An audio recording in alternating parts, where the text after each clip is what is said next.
Welcome to Fight News Now, your weekly look inside the world of mixed martial arts. My name is John Pollock, and today you are going to hear from former UFC welterweight champion George St-Pierre as he discusses more on his time away from the sport. Travis Browne stops by ahead of UFC 181, as well as Joseph Benavidez and Andy Ogle joining the program. We'll present 3 rounds with John Ramdine and Robin Black, as well as preview the new Manny Pacquaio documentary On the Shift. And it all starts with this week's newsmakers.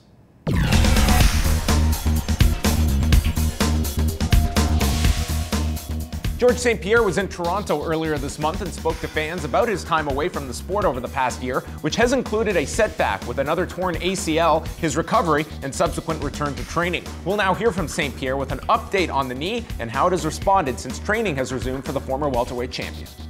UFC 167 was the last time we saw George St-Pierre in action when he defended his welterweight title against Johnny Hendricks, earning him a Fight of the Night bonus. Here we go!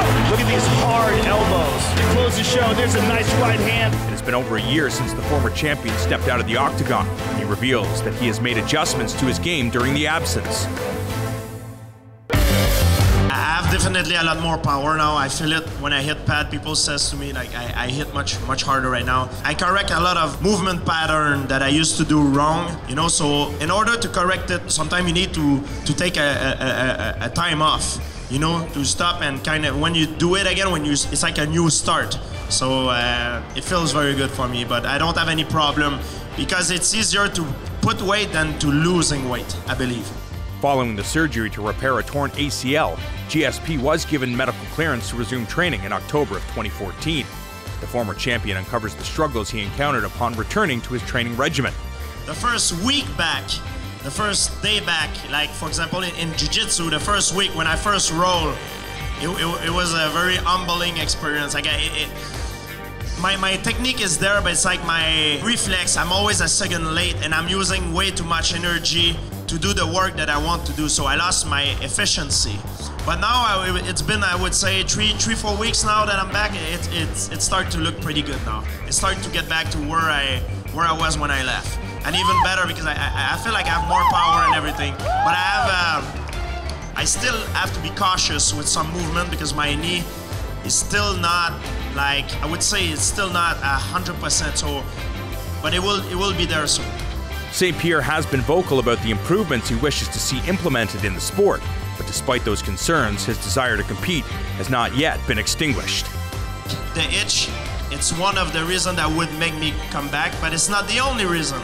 There's a lot of other reasons, but of course, taking a time off will probably make me want to feel that competitive feeling again that I didn't have for a long time. The question is, I don't know. Right now, I don't feel like I want to come back right now, but I feel like I'm having a lot more fun than I used to, and the hitch keep growing and growing. So we'll see. If I find my hunger back and all stars are aligned and it's done like I want it to be done, why not? But we'll see. It's too early to say right now.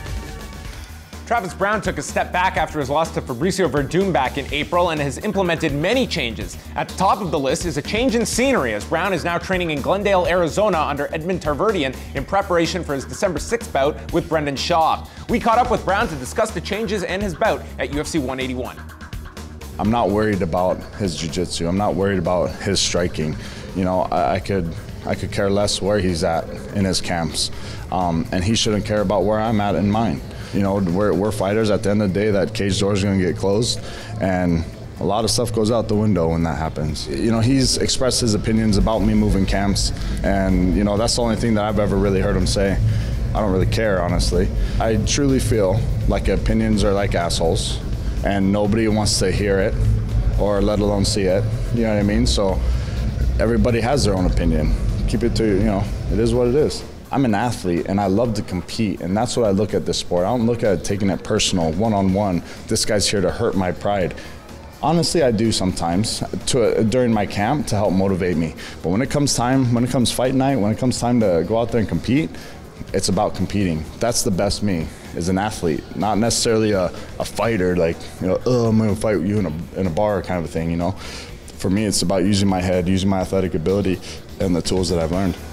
Frankie Edgar didn't just defeat Cub Swanson last Saturday night, he dominated their 5-round bout, stopping Swanson with only 4 seconds to go in the 5th round. The win positions Edgar high up the featherweight ranks, and after the win, Edgar commented on what he deserves next as he eyes a rematch with featherweight champion Jose Aldo. I'd love to fight in Jersey. But you know what I want. Everyone knows what I want, man. I want that title. But I'd fight in Jersey in a heartbeat, whoever it may be. Conor wins his next fight. He's supposed to get, it's going to be me or him, I'm thinking. So if it's not me, it's him, and I probably won't be able to fight him in Jersey. But yeah, I'm down. Meanwhile, Conor McGregor is engaging in feuds outside of just mixed martial arts, going back and forth with WWE performer Sheamus. McGregor is a huge pro wrestling fan and wouldn't be surprised if this Twitter exchange was heavily tongue-in-cheek between the two Irish performers.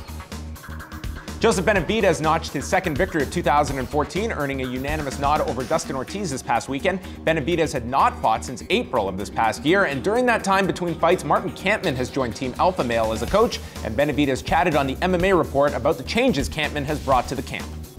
Martin didn't come in and replace anything we were working with him, but he really added on to it. Martin has a really underrated ground game, really knowledgeable there. So he's really helped me there with like the gray area of MMA where people don't necessarily attack, which is like holding someone down, getting up, trapping him in this position, having him in the clinch, having him on the cage. Like everyone wants to work the takedown and then the jiu-jitsu, but there's gray areas in between there that are really important for MMA.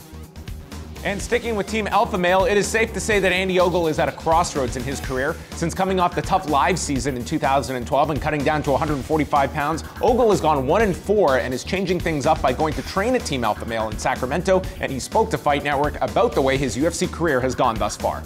My last couple of fights, it's going to be cheesy, but I'm going to take a quote from Fast and Furious. Doesn't matter if you've lost by an inch or lost by a mile, you lose. And I've lost. Yeah, I'm right now a bit of a loser, and I'm not comfortable with that. I'm an alpha male, not as in the gym, I mean as in person. I'm an alpha male, and something's got to change. So I've came out here to find myself. I've lost a couple, and I've lost myself. I'm a very competitive person, and I don't like that. I don't like how I've lost, and I'm wanting to right a couple of wrongs. There's a couple of rematches that I would love, but it's not for me to say who I fight. It's for the UFC to say who I fight. I haven't had any matchups of late, so I'm just going to keep on training, and whoever they give me, I'll fight. But there's a couple of matchups that I would really want later on down the line.